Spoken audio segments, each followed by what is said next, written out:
Explain like I'm 5. Why can't you simply recall an email once it's sent? Here's the answer. Email primarily relies on the Simple Mail Transfer Protocol, SMTP, developed in the early 1980s, which emphasizes reliable message delivery, rather than complex features like email recall. The widespread and decentralized nature of email, involving millions of servers globally, makes implementing new features like email recall challenging, requiring universal adoption of new protocols. Practical hurdles further complicate email recall. Once an email is received, it can be saved, copied, or screenshotted, rendering recall largely ineffective. Moreover, the email becomes the recipient's property upon delivery, denying the sender the ability to recall or delete it. Emails often serve as formal communication tools, used for tasks such as contracts and business deals.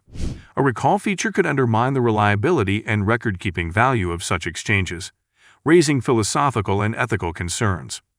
Trust issues also arise with a recall feature. A recipient's server could falsely claim to have recalled an email while actually retaining it, especially if it's a malicious server. In conclusion, the design and extensive, decentralized nature of email pose substantial technical, practical, and ethical challenges to implementing an email recall feature, making it a complex task to accomplish.